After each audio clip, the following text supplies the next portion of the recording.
सरकार था, उसको लेकर कुछ चीजें उठी है जो सुप्रीम कोर्ट के ऑर्डर में आई है। सर, आज अब वो बाहर तो आ जाएंगे, पर वो मुख्यमंत्री के रूप में जो कार्य कर सकते थे वो नहीं कर पाएंगे। क्या कहना चाहेंगे, क्या उसको लेकर क्या बोलना चाहते हैं आप?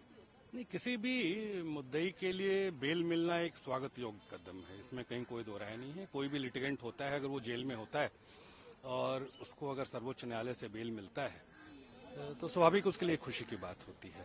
लेकिन हमें ये देखना होगा कि ये कोई साधारण मुद्दा ही नहीं था, ये साधारण एक्यूज नहीं थे, ये दिल्ली के चुने हुए मुख्यमंत्री थे। और एज ए मुख्यमंत्री जब ये जेल गए थे तो संवैधानिक नैतिकता का तकाजा ये था, कॉन्स्टिट्यूशनल मोरालिटी हम जिसको कहते हैं। संविधान एक लिविंग डॉक्यूमेंट है, एक जीवंत दस्तावेज है।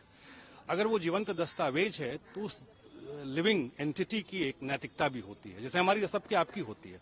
एक कुर्सी टेबल की तो नैतिकता होगी नहीं। तो संवैधानिक नैतिकता का तकाजा ये होता है कि आपके ऊपर कोई आरोप लगे और आपको जेल जाना पड़े तो आरोप की सत्यता या जब तक आप निर्दोष साबित नहीं होंगे तब तक आपको अपने पद से नहीं रहना चाहिए। इस मुल्क में शास्त्री से लेकर के आडवाणी तक, एक छोटे अफसर से लेकर के बड़े प्रधानमंत्री तक ने रिजाइन किया है अगर उन पर आरोप लगा है। तो उस दौर में इन्होंने रिजाइन नहीं किया, ये जिद पे अड़े रहे। तो खैर, संविधान निर्माताओं को कभी ये समझ में नहीं आई थी, या उन्होंने फोर्स ही नहीं किया था कि ऐसा दौर भी आएगा कि एक ऐसी हड़बड़ाहट होगी कि एक आदमी पे इल्जाम लगेगा, उसको जेल जाना पड़ेगा, वो बोलेगा नहीं हम जेल तो चले जाएंगे लेकिन मुख्यमंत्री का पद नहीं छोड़ेंगे। ये उस दौर की नैतिकता नहीं थी ऐसी, उस दौर की जिस दौर में संविधान बना था हमारा। लेकिन ठीक है, वक्त के साथ चीजें बदलती हैं। इन्होंने रिजाइन नहीं किया, ये जेल चले गए। पिछले 3-4 महीने से दिल्ली का शासन जो है एब्सोल्युटली ग्राउंडेड है, इट इज बोर्ड डाउन।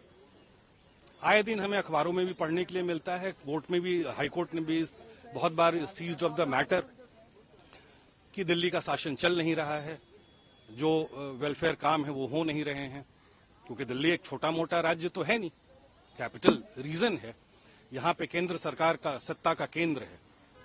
अब देखिए 3-4 महीने से तो शायद ये अंदर ही है। 4 महीने के बाद जब ये बाहर निकलते हैं तो supreme court, honourable supreme court कुछ बेल कंडीशंस रखता है। बेल कंडीशंस क्या कहता है कि आप मुख्यमंत्री तो बने रहेंगे लेकिन आप कैबिनेट की बैठक में नहीं जाएंगे, मुख्यमंत्री सचिवालय नहीं जाएंगे, मतलब अफसरों से नहीं मिलेंगे, कोई आदेश नहीं देंगे। तो फिर ये लेम डक मुख्यमंत्री का कोई प्रोविजन हमारे संविधान में नहीं है। आप या तो मुख्यमंत्री हैं या नहीं हैं।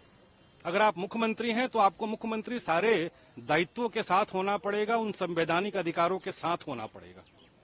तो वैसे सिचुएशन में एक दिल्ली कॉन्स्टिट्यूशनल क्राइसिस की तरफ जा रहा है, और ये कॉन्स्टिट्यूशनल क्राइसिस अगर बहुत लंबे वक्त तक रहता है तो मेरा अपना जाति तौर पे ये मानना है कि ऐसे दौर में यहां पे राष्ट्रपति शासन को लगना चाहिए, क्योंकि ये फिट केस बन जाता है। क्योंकि अब तो न्यायालय ने कह दिया कि आप मुख्यमंत्री तो रहेंगे लेकिन आप XYZ काम नहीं करेंगे।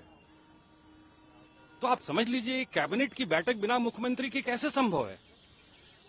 ये जो इंपॉर्टेंट वेलफेयर मेजर्स के फाइल हैं वो बिना मुख्यमंत्री के कैसे संभव है उस पर डिसीजन लेना। ट्रांसफर पोस्टिंग्स कैसे संभव है, वो जो रिमिशन है कन्विक्ट्स की, लाइफ इम्प्रिजनमेंट वगैरह की, उसके रिमिशन के फाइल्स कैसे मूव करेंगे।